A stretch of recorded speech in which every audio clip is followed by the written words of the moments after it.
بل بالأدب تنال أعلى الرتب. عش حياة العلماء. بسم الله الرحمن الرحيم. الحمد لله رسم العباد طريق الرشد والهداية ونور بصائرهم بآيات كتابه في كل بدء ومنهاية وحفظهم بإذن نبيه من شر الذكر والرواية. والصلاة والسلام على سيدنا محمد وعلى آله وصحبه وسلم تسليما كثيرا. سبحانك اللهم لا علم لنا إلا ما علمتنا إنك أنت العليم الحكيم. اللهم إنك إن شئت جعلت الصعب سهلا وجعل الأمر صعبا سهلا. وبعد السلام عليكم ورحمة الله وبركاته. ومع الدرس الخامس من دروس علمي الرسم والضبط، ومع شرح الإمام بمحمد المامي اليعقوبي ومنظومته وشرحه المسمى بتحفة الفتيان في رسم القرآن.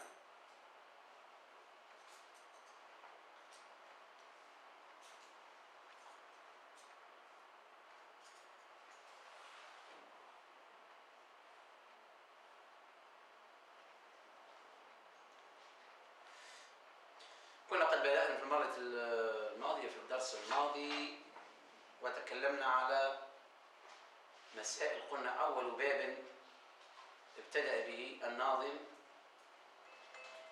علم الرسم هو باب المقطوع والموصول، وهذا كما قلنا من الأبواب المهمة جدا لأنه متصل بعلمي الرسم والتجويد أيضا، وتكلمنا عن ذلك وعرفنا مهمة المقطوع يعني وعرفنا أهمية باب المقطوع والموصول لقارئ القرآن. وتكلمنا عن المسألة وقلنا أن مسائل المقطوع والموصول تنقسم إلى 23 مسألة.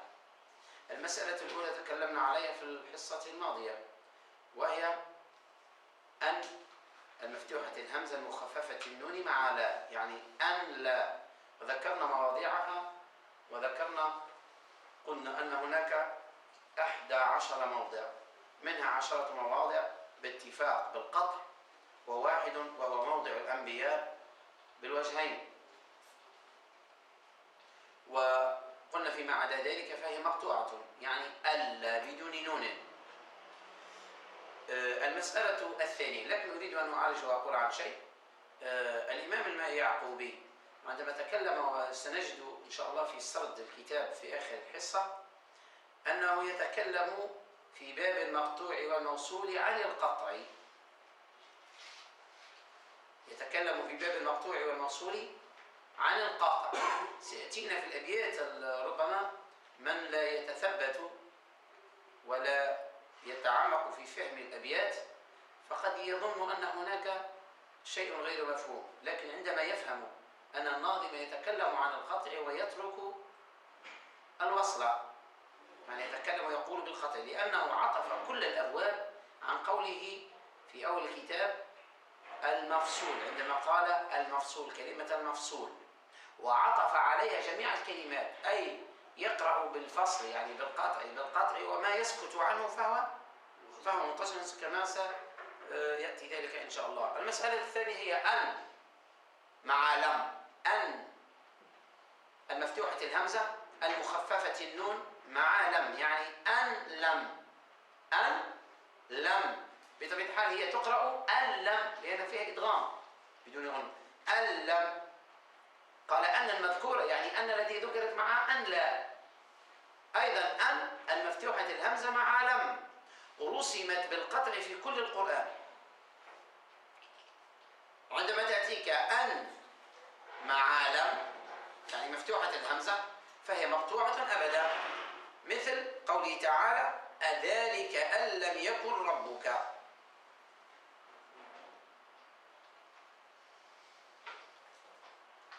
ذلك يعني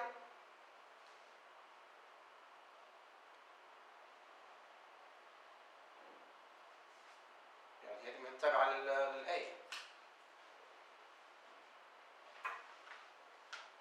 ذلك أن لم يكن ربك بالأنعام وأن لم يره أحد بالبلد إلى آخره، إلى آخر مواضع في القرآن. فأن مع المسألة الثانية أن المذكورة، يعني أن المفتوحة مع لم رسمت بالقطع في كل القرآن.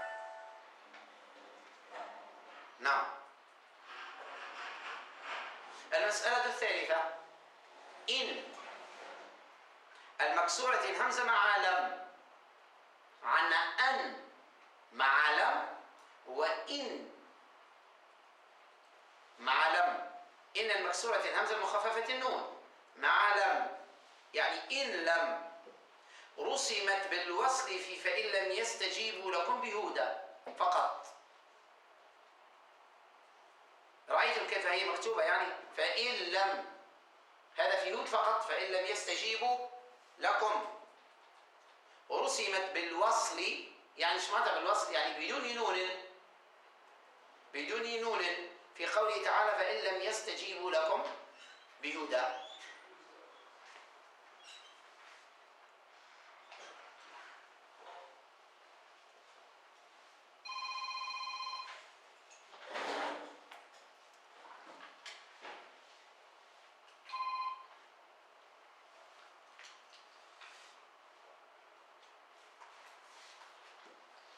هنا رسمت بالوصل فيه فإن لم يستجيبوا لكم بهدى. المسألة الرابعة أن مع لن، يعني أن لن.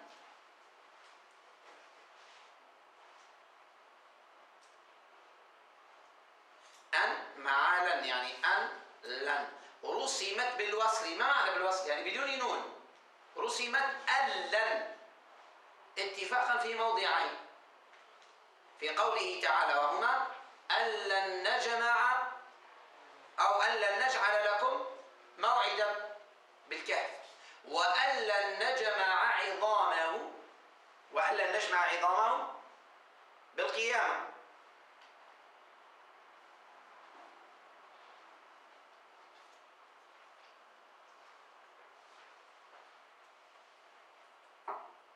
اتفاق يعني بدون خلاف.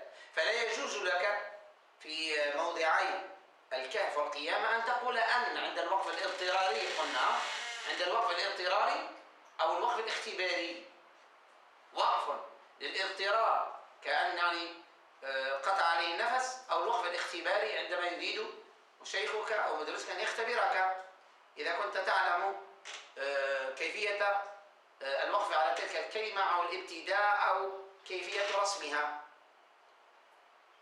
وفي غيرها وهما أن لن نجعل لكم موعدا وأن لن نجمع عظامه بالقيامة.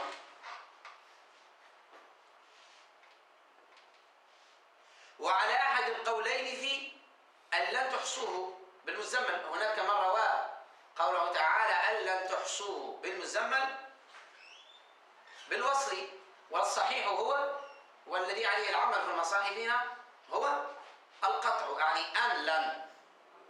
ولا أحد القولين في أن لن تحصوه بالمزمل، والمشهور قطعه. ما شنو يبقى لنا؟ ما قلنا بالوصل للفظين فقط اتفاقا، يعني الموضع هذا أن لن تحصوه الصحيح هو القطع، ولهذا يقعد الزوز اثنين فقط، أن لن نجعلكم موعدا وأن لن نجمع عظامه. ورسمت كما قلنا بالقطع اتفاق في غير ذلك، مثل أن لن ينقلب الرسول والمؤمنون إلى أهلهم أبدا. أن لن.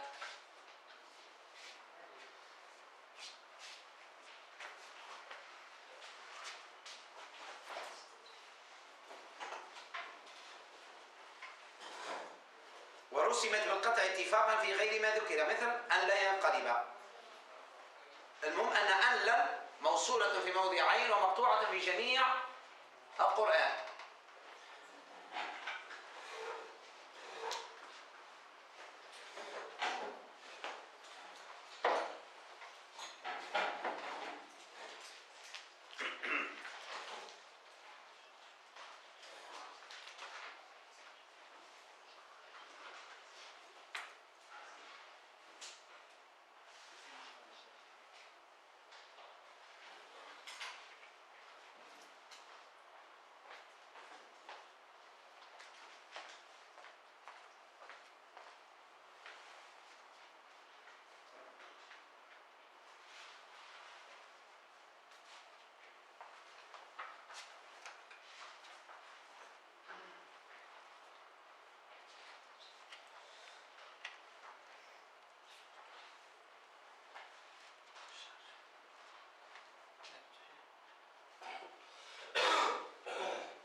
مشيش بالواحد خير وخليه بالشر.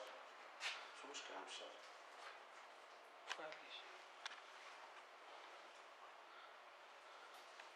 نعم.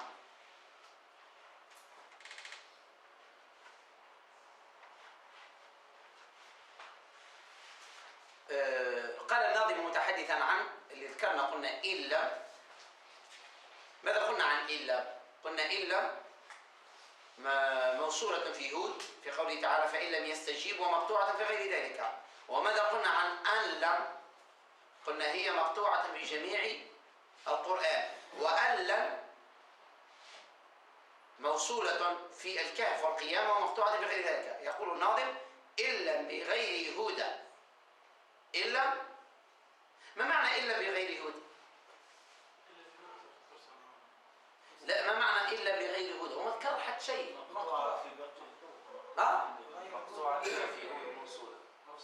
كيف عرفتم؟ كيف عرفتم هذا الكلام؟ هو قال إلا بغير هدى، لا قال مقطوع حد شيء. إلا بغير هدى كهب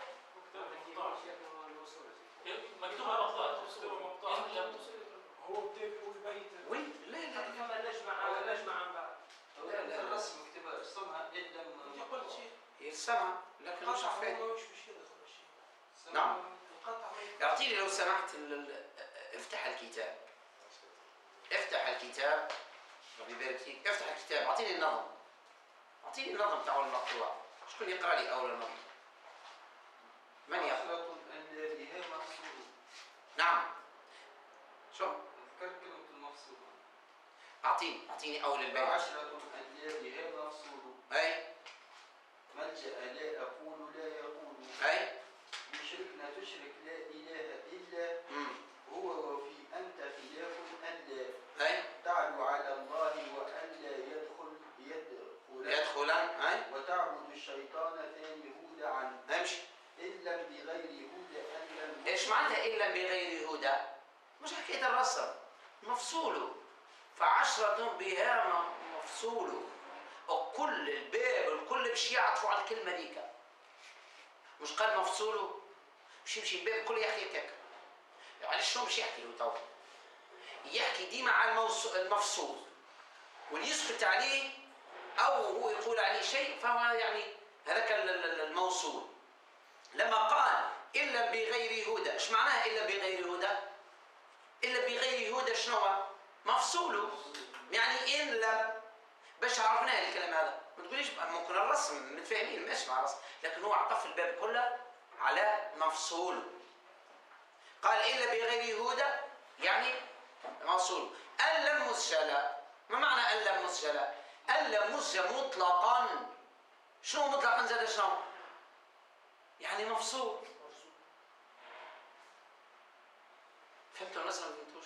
لما قال الا بغير هدى يعني مقطوع بغير هدى، معطوف على مفصول. ثم قال ان لم مسجله ايضا مفصول مسجله يعني مطلقا. الا فيها استثناء وان لم ما فيهاش استثناء. الا موصوله يعني تقرا بدون نون في يود وبالنون في جميع القرآن. وبالنسبة لألم مسجلة أي مطلقة في جميع القرآن باش بالنون. أنا ديما يبقى يحكي ديما عن مقطوع، ديما يحكي ما تعرفش رأيك. يعني حاجة واحدة لازم تفهمها اللي هو يحكي عن مقطوع. مسجلة. ألا سوى نجمع ألا نجعل. عاوز أعودك نفس الموضوع. قال لك ألا سوى نجمع ألا نجعل. ايش معناتها ألا؟ يعني مقطوعة مفصولة. يعني رأي كلمة مقطوع مفصول كيف رأي؟ يا إما هي مفصولة ولا مقطوعة. واضح؟ ألا سوى نجمع ألا نجعل يعني ألا سوى نجمع ألا نجمع عظاما وسوى ألا نجعل لكم موعدا فهي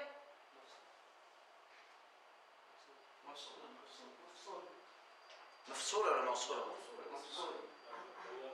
مقطوعة ومفصولة. أنا نحب نعرف ألا سوى. هذه اللي حاجتي بها هذه. ألا سوى ايش يحكي؟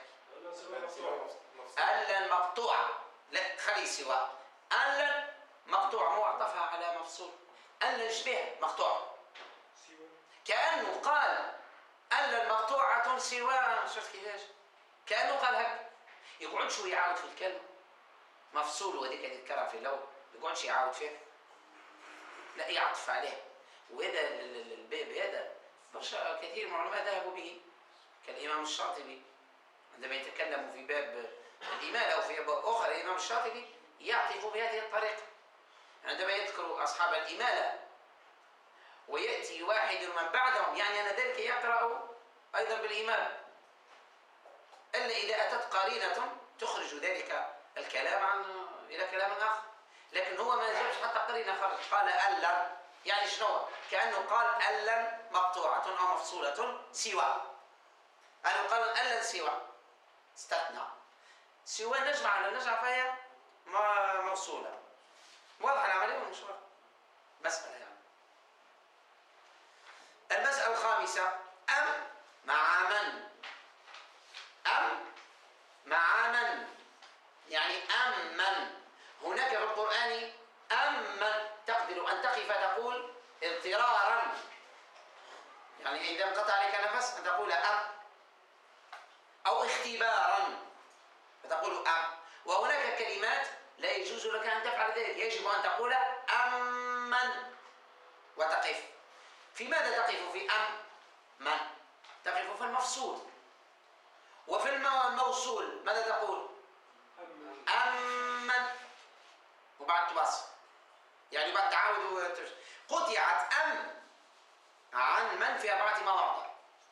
قطعت أم عن من في 4 مواضع، يعني 4 مواضع يجوز لك أن تقف اضطرارا فتقول أم، أو تقف اختبارا فتقول أم، ثم تعاود تقول أما وتوصل.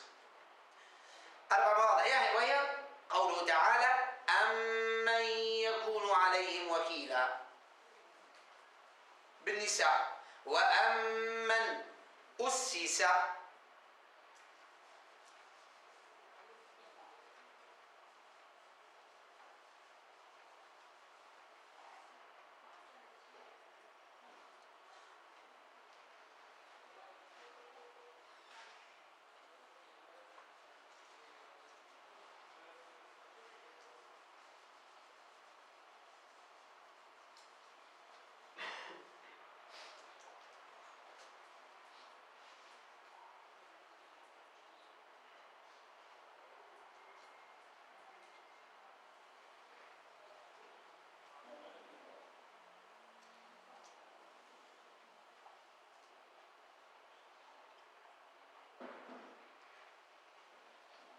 نعم أمن أسس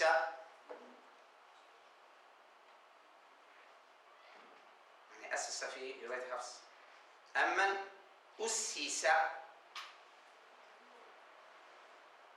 وقوله تعالى أمن خلقنا إنا خلقناهم من طين لازب بالصافات. وقوله تعالى أمن يأتي مؤمنا، أم يأتي آمنا، نعم أمن يأتي آمنا يوم القيامة. هذه 4 مواضع مفصولة، وقد ذكرناها في كثير من المرات بعبارة أخرى عندما قلنا أم الميمين يا كولا، أم الميمين في النساء وفي براء، وفصلت وفي اليقطين من قرأ، هذه ذكرناها مرة في الأول. يعني أم الميمين في النساء وفي براء يعني التوبة، وفي اليقطين فصلت، وفي اليقطين يعني سورة الصفات. ووصلت في غير ذلك مثل أمن يجيب المضطر إذا دعا، ولا قوله تعالى أمن هذا الذي هو جند لكم. واضح؟ ملا قطعت في 4 مواضع ووصلت في غير ذلك. قال الناظم رحمه الله شايف الخط مش واضح؟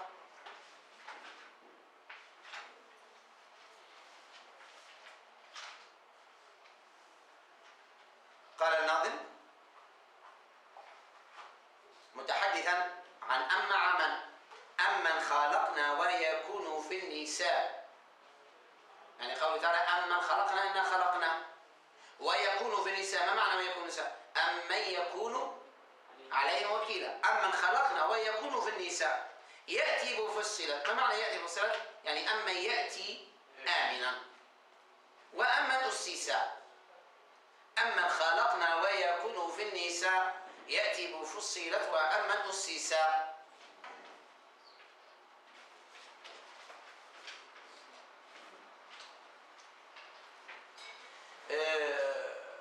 لا تبعت الشرع في تعداد الكلمات تاع المقطوع، وفي اخر شرع باب المقطوع من صورته ونعملوا هكا جدول ونعمل طريقه انه باش نجمعوهم، خاطر هو ما جمعهمش في النظم، باش نجمعوا الحروف التي تاتي مع ان، خاطر عندك ان معها لن، وعندك ان معها لم، وعندك ان معها لا، وعندك ان معها ما. فهمتني كيفاش؟ هذا باش نجمعوا مع بعضهم ونجمعوا ان مع بعضها ونجمعوا في اخر الخلاصه اللي في اخر باب المقطوع ان شاء الله. تو نتبعوا النظم. المسألة السادسة إن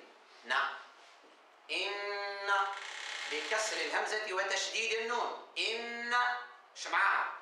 معها ما، يعني إنما كتبت في القرآن في موضع واحد، إن وحدها وما وحدها، وفي جميع القرآن ما عدا هذا موضع كتبت إنما، يعني إن ملتصقة بما، قطعت باتفاق في إنما توعدون لآت. إنما توعدون لآت وما أنتم بمعجزين في سورة الأنعام. إنما توعدون لآت، فتقدر في هذا الموضع أن تقول إن، تبدأ تقرأ حتى تصل فتقول إن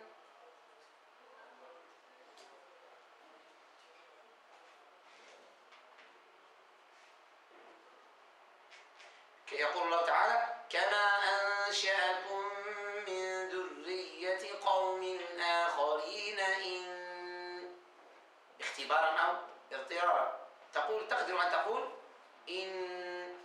إنما اللي ما يعرفش الموضع ما يعرفش وقتاش يوقف وقتاش يجوز لك أن تقول إن، ويجوز لك أن تقول إنما. لكن وعلى قول في قوله تعالى إنما عند الله هو خير لكم بالنحل، والأصل هو الوصل، مانيش قلنا لنا موضع واحد، فنقول قطعت باتفاق في موضع واحد وهو قوله تعالى إنما توعدون لآت، وفي بقية المواضع هي متصلة، لا يجوز لك أن تقول إن، بل تقول إنما باتصال إن مع ما. فاهمين؟ قطعت باتفاق في إنما توعدون لآت. المسألة السابعة أن بفتح الهمزة وتشديد النون مع ما.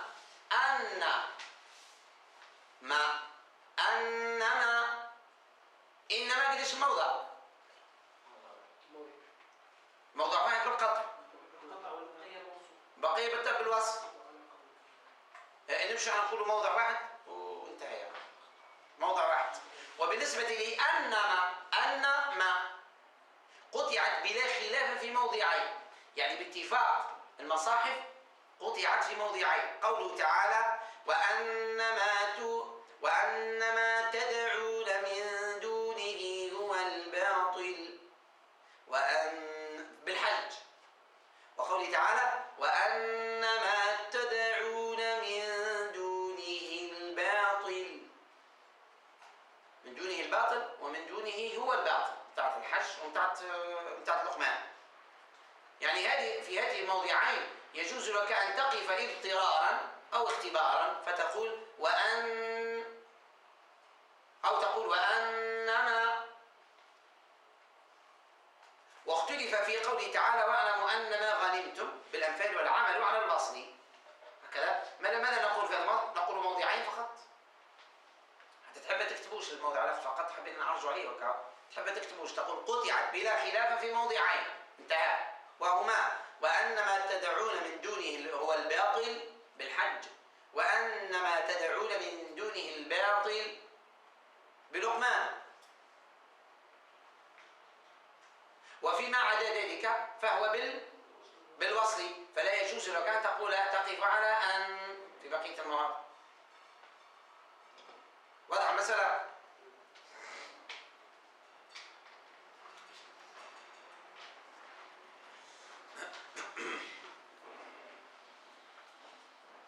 تركزوا معي شوية، باب المقطوع والموصول مميز هذا في المسائل هذه بتاع القطع والوصل. نعم. اكتب الموضعين وقعوا قطعت بلا خلاف الموضعين وهما. انت ما تكتبش الاختلاف حتى اذا كان حبينا من باب يعني تبليغ بركه باش نقولوا اللي ثم خلاف، لكن الاصل موضعين. قال الناظم متحدثا عن ان وان. مش ذكرنا ان باهي ان وقتاش تقطع يا سيدي؟ ان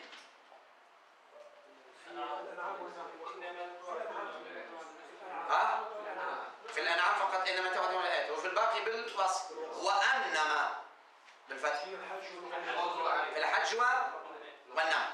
قال الناظم وانما، انا كتبتها من غير مشكلتش خاطر الشكل يشد شويه، خاطر كان جا عندي ما عنديش فيها المتن الوورد باش نعمل نسخ ولا نعمل كوبي يعني نكتبها وهاك عارف الشكل شويه يشد وقت هذا، خاصة راني درس حضرته بيا شوية. وإنما هي وإن. قال لا وإنما بالكسر توعدون لآتي نقطع أن ما توعدون. قال وإنما بالكسر توعدون. شفت نفس الموضوع نفس الكلام حكيت لكم قبل لما قال وإنما بالكسر توعدون. ايش معنى الكلام؟ بالقطع ولا بالوصف؟ بالقطع ولا بالوصف؟ قال وإنما بالكسر توعدون لآتي. على جزء التعبير قال لآتي ويقصد على توعدون لآتي. وإنما بالكسر توعدون لآتي. ايش يقصد هنا؟ القطع ولا الوصف؟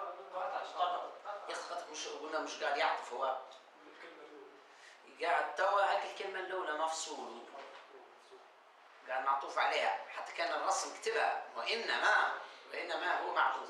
وإنما بالكسر توعدون لآتي اقطع أن ما توعدون.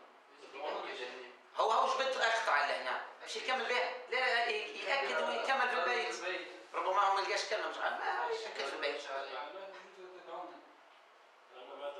تدعون نعم تدعون مش توعدون. لأن ما شيء مفصول ها؟ لأن حتى مفصول أن ما الثاني لازم يقطع أن ما ذكر مفصول الخطأ وتدعون. أنا اللي غلط.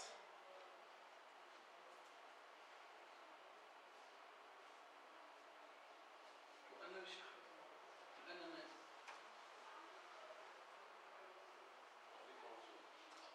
نعم يعني أنا قلت ما نسختش طول خاطر كاتبها أنا اللي كتبت.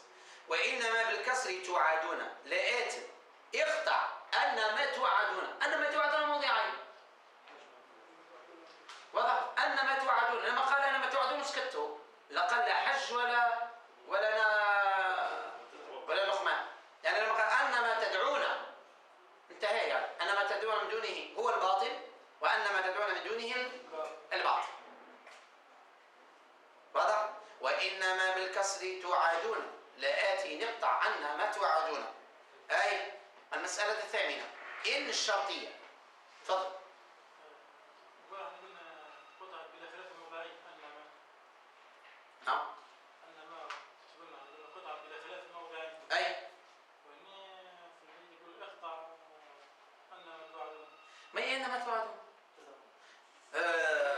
أن ما تدعون. ما مسوس أن ما تدعون. يقولنا قطعت الموضعين كوها. أي وين الموضع الآخر اللي ذكره لنا؟ وين الموضع الآخر؟ في غير الموضعين في غير الموضعين الكلمة ووصلت في غير ذلك. اكتبوها كتبتوهاش. احنا هنا قطعت بلا خلاف الموضع وهو أن ما توعدون من دون الباطل واختلف في معنى. مش لازم تكتبوها لو اختلف في معنى. والوصل فيما عدا ذلك. والوصل فيما عدا ذلك يعني النون لاصقة في الميم ملتصقة بالميم فيما عدا ذلك واضح. ولما جاء هو قال هنا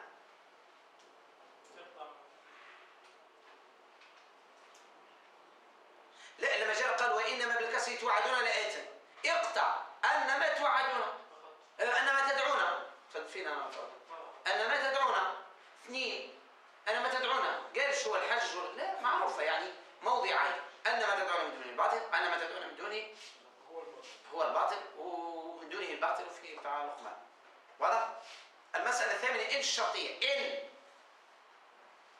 بكسر الهمزة والسكون النون، إن ما، مش إنما، مش بالتشديد يعني، إن بكسر الهمزة والسكون النون، رد بالك إن الشرطية هذه، إن تفعل كذا كذا، إن الشرطية التي فيها يعني فعل الشرط وجوابه. تقول إن تذهب إلى المسجد أذهب معك، يعني إن تذهب جواب الشرط، وأذهب هذاك يعني فعل، ده الأول فعل الشرط والثاني جوابه وجزاؤه.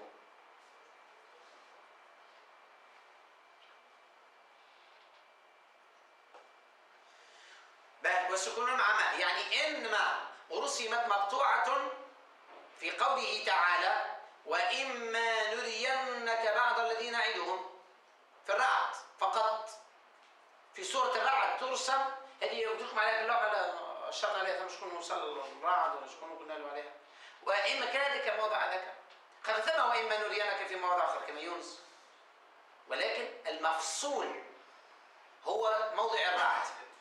تقدر أن تقول اضطرارا أو اختبارا وإما تقول وإن في موضع الرعد فقط، وموصولة فيما عدا هذا الموضع، مثل وإما نرينك بيونس، شفتوا وإما نرينك بيونس نفس اللفظة، وإما نرينك، ولكن الموجودة في يونس هي بالوصف، فلا يجوز لك أن تقول في موضع يونس وإن أو وإن مش تقف، لا تقف وإما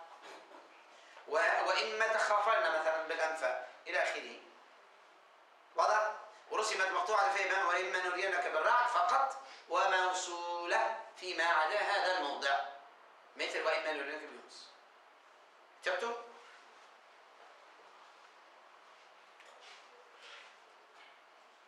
المسألة التاسعة أم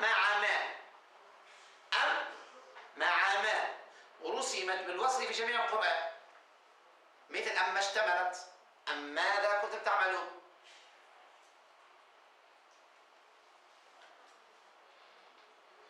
هي راهي أم، ربما الناظم يعني عفى الله عنه ذكر قال إما بالكسر بعد قال وبالفتح صل، قال وبالفتح صل، كأنه يريد أن يقول أن يعني أصل يعني أما اشتملت هي أن وما، لا هي راهي أم مع ما، مش أن مع ما، فهمتوا؟ هي أم مع ما، أم تولي عنا أم مع ما وعنا أم مع من، لكن جيتنا قبيلة ورسمت بالوصل في جميع القرآن مثل أم اشتملت. المسألة العاشرة قوله ولا تحين مناص في صاد، وقد وردت في موضع واحد وهو قوله تعالى ولا تحين مناص. هذه ولات هي لا النافية الجنس، أو هي من أخوات ليس، ربما من قال يعني لا جاءت معها التاء، فالمشهور هو الفصل. ما معنى الفصل؟ يعني ولات حين، كيف تقف عليها؟ ولات تقف ولات، بعد تقول ولا تحين مناص وهي مقطوعة، أي أن التاء غير متصلة بالحاء، وقد وردت متصلة في بعض المصاحف، والمشهور قطعها، والمشهور القطع. يعني هناك كما عبيد بن القاسم بن سلام قال أن هذه الكلمة عنده، وقد ذكر ذلك حتى ابن الجزري قال أنه رآها في مصحف من مصاحف الإمام، أن يعني اللام التاء متصلة بحين، فعند عبيد بن سلام الوقف على لا، والبدء بالتحين ولا تحين. وقلنا مشهور ما المشهور هو أن التاء منفصلة عن الحاء، فتقف فتقول اضطرارا أو اختبارا ولات بعد وقول ولات حين مناص. قال الناظم متحدثا عن إما أنا إن مع ما اللي هي وين؟ اللي هي في الرعد. وإما نرينك.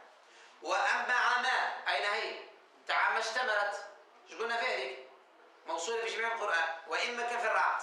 ولا حين مفصولة في سورة صاد وهو الموضع الوحيد. قال الناظم إما نري بالرعد. ما معنى إما نري بالرعد؟ يعني إما نرينك بالرعد ايش معناه؟ بالقطع يعني بالبسط؟ نفس الموضوع كلها معطوفة على الفصل. إما نري بالرعد والمفتوحة صل. شفت الرجال يقول مفتوحة صل ايش معناه مفتوحة صل؟ أنا أذكر لك اللي هو يحكي عن مفصول هو فهمتوه يحكي عن مفصول. الدليل أنه قال والمفتوحة صل. روى إما نري بالرعد والمفتوحة صل يعني روى إما نري بالرعد مفصول لأنه عطفه عن مفصول والمفتوحة صل. هنا كأنه الناظم أراد أن يقول المفتوح يعني مفتوح الهمزة يعني أما كما أما اشتملت. وأنا قلت لكم أن أما اشتملت الذي ذكروه أن هي أما عما وليست أن. ولما قال والمفتوحة صل يعني أما ما إما نري مكسورة وأما مصل. وقطع ولاة حين والوصل نقل يعني قال وقطع ولاة يعني ولاة واحدة وحين واحدة والوصل نقل عن بعض العلماء الوصل. وضع هذه المسألة. المسألة 11 واضح الكتابة ذكر من غير واحد. المسألة 11 هي بئس مع ما. بئس مع ما هي بئس هذه عندها رابط يعني حاجة سهلة برشا. المحل هما موضعين يعني موضع بالأعراب اتفاق وموضعين البقر يعني موضع موضع البقرة باتفاق وموضع الأعراف والموضع الثاني من البقرة بخلاف في الوجهين اختلاف فاهمين. لكن هناك شيء يعني ممكن أنك تشد به هذه اللفظ. شوفوا لهنا بئس يا إما أن تكون بئس ما كلمة مع بعضها بئس ما ملتصقة أو بئس ما. شو الربط بالشد به؟ مقطوع إذا سبقت بلام أو فاء. مقطوع إذا سبقت بلام أو فاء. ديما ونجيب لا بئس ولا فبئس راهي مفصولة راهي مقطوعة. ولا بئس ما معناتها كل واحدة مع حد. إذا جئت معها اللام ولا جئت معها الفاء كيفاش تأتي؟ تأتي مقطوعة. مع اللام أو الباء تأتي مقطوعة وهي في 6 مواضع 5 مواضع بالله. قوله تعالى ولبئس ما شروا به أنفسهم الموضع الأخير بتاع البقرة. و4 مواضع بالمائدة لبئس ما كانوا يعملون لبئس ما كانوا يصنعون لبئس ما كانوا يفعلون لبئس ما قدمت لهم أنفسهم أن سخط الله عليه. هذا كله بالله كلهم مقطوعين. وموضع بالفاء وهو قوله تعالى فبئس ما يشترون في آل عمران. بل إذا جاءتك بئس مع اللام أو جاءتك مع الفاء وهي 6 مواضع موضع بالفاء و5 مواضع بالله كيف تأتي؟ كما كتبتها مفصولة. وأما المجرد من اللام والفاء يعني بئس بدون فاء وبدون لام يعني وبئس ولا بئس ما موصولة اتفاقا في قوله تعالى بئس ما اشتروا به أنفسهم. بئس ما اشتروا به أنفسهم شبه اتفاق جميع المصاحف على وصلها بئس ما تكتب مع بعض. يجوز لك الوقف في غير هذا الموضع بئس. أما هنا فلا يجوز لك أن تقف بئس فتقول بئس ما لأنها موصولة. وبالخلاف شو هذا بالخلاف؟ بالخلاف بالوجهين في قوله تعالى قل بئس ما يأمركم بإيمانكم وفي بئس ما خلفتم من أعراف والعمل على وصلهما. احنا ايش نعمل؟ مقطوعة خاطر لما قل بئس أنا وين اللام؟ هاي كلام بتاع قل بتاع قل هذيك مش بتاع بئس. أنا قلت أنت عندك هي بتاعت قل مش بتاعت بئس. هي اللام بتاعت قل. ها؟ خليت الاسم بتاعها بركة. زيش بتاع غيرها. قل سمع أعطيني بئس ما واحدة فيها لام مسكين. أنت بئس ما فيها لام. بئس لام فيه أكحو. هذيك الحاجة بها. من غير قل. احنا ايش نقولوا؟ 3 مواضع بالوصف. موقع ولا في المصاحف بتاعنا، في المصاحف المشهورة، يعني يقولوا فموصولة اتفاق في بئس ما، وبالخلاف يقول بئس ما، نقول وموصولة في 3 مواضع. اكتب هكذا، اكتب هكذا، موصولة في 3 مواضع، أو موصولة في غير الذي فيه اللام والفاء، وهو 3 مواضع. بئس ما اشتروا، قل بئس ما يأمركم، بئس ما خلفتموني بالأعراف. ليتهم 3 مواضع فيهمش لام ولا فاء، هذوما بالوصف والآخرين بالقطع. شكون يقول لي قديش الموضع مال بئس في القرآن؟ 8 بكرة؟ ما همش 9 يعني؟ ما همش 9؟ 5 و1 6 9 9 يعني 6 بالقطع و3 بالوصف. انت لو تجيك لا بئس تعملها مقطوعة، ويجيك فبئس بتاعت موضع. وهذه الايام ثم واحد مهبط كما ناس يكتب خطرات بدون علم، والله بدون علم. ما عرفتش شكون نزيت وانا نهارات كاتب، لكن ما عرفتش انا ديما سنخلط ما عندوش وقت باش يعلق. كاتب لا بئس ما عرفت شنو 2 مواضع ولا ايش، وكاتب فبئس. انت ايش لازمك هالموضوع هذا؟ قال 2 مواضع على بئس وموضع بالفاء، هانو لك فبئس جاوب صحيح، اما الاخرين قال 2 مواضع. كاو يمكن مش هو يحفظ شويه من المائده، كاو الجازوز احسنهم. المشكله هذه يعني تعطي معلومه 5 بالله، 1 بالفاء، و3 مجرده. من مجرد متصل، والذي فيه اللام والفاء منقطع. هكا سهله. باهي شو نزلت؟ تفضل تفضل. اي تفضل اخش فيسا، خاطر انت ما جيتش فيسا في الاول، ما جيتش فيسا، زيد تحب تخش فيسا. شريك هو ما تكلمش في النظم وأن ما نعم. أن مع ما كره النظم اللي هي شنو؟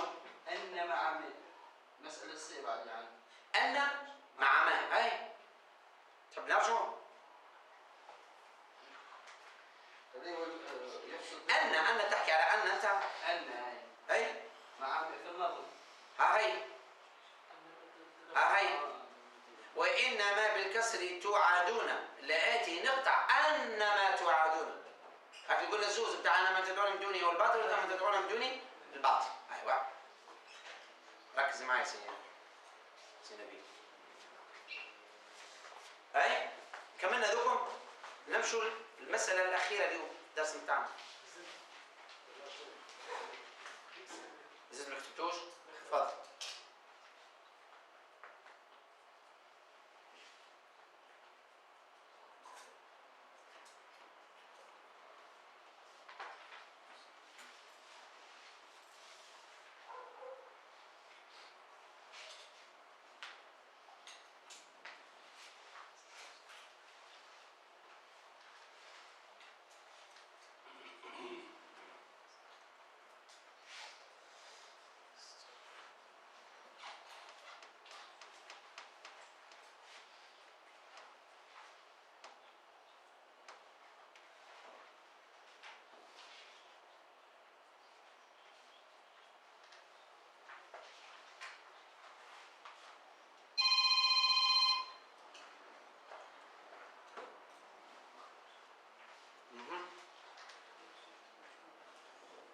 نمشي شوية. كملتش ما زال؟ كتبت ولا؟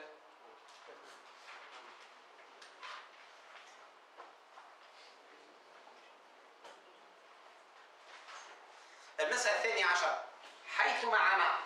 حيث مع ما، هذه سهلة وهي مقطوعة في جميع القرآن. حيث كما قوله تعالى وحيث ما كنتم فولوا وجوهكم شطرة. حيث ما يعني يجوز لك أن تقول اضطرارا أو اختبارا حيث. واضح؟ قال الناظم متحدثا عن بئس، شكون ما ذكرناهمش؟ بئس مع ما وحيث مع ما. ماذا قال فيه الناظم؟ واقطع بلام أو بفاء بئس ما. واقطع بفاء أو بلام أو بفاء بئس ما. عودها يعني مش مشكلة يعني عاود قال واقطع في ذكرك، ربما بعد شوية على الظروف فحبيت يذكرك. وقطع إذا سبقت بئس ما. يعني نجم يقول وفي اتصالها بلام أو فاء بئس ما أو بفاء بئس ما. يعني عندما يتصل بها فاء ما فتفهم أنت أن هي مقطوعة، لكن أراد أن واقطع بلام أو بفاء بئس ما قطعا. شو قطعا؟ يعني بدون تردد وبدون قطعا، يعني حقيقة اقطعها قطعا، يعني أنه هذا الكلام قطعا، يعني إذا أتتك معها اللام أو أتتك مع الفاء فهي مقطوعة قطعا. وحيثما أتاك حيثما، وحيثما أتاك حيثما يعني متى أتتك حيثما. ركز معنا وحيثما أتاك. نعم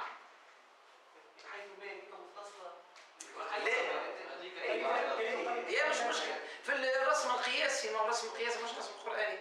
الرسم القرآني ترسمها متصلة وترسمها منفصلة مش مشكلة. الأولى دي رسم قياسي كان نحكي واحد. وحيثما أتاك يعني وكيفما أتتك شكون؟ حيثما. مقصودة الثاني كيفما أتتك حيثما. واقطع بلام أو بفاء بئس ما قطعا وحيثما أتاك حيثما. هنا نصل إلى آخر درسنا إن شاء الله. فما الشرط؟ شكون أعطينا شخص؟ فمش واحد لسه داخل. شجوا أقرأ. سير شكون يقرأ؟ من يريد أن يقرأ؟ تفضل أقرأ. أقرأ لي باب ويفصل أن لم بالفتح مسجلا أي مطلقا نحو ذلك أن لم يكن ربك أن لم يره أحد. ويفصل أن لم. بينتي هذه درسنا. سبحانك اللهم وبحمدك نشهد أن لا إله إلا أنت نستغفرك ونتوب إليك.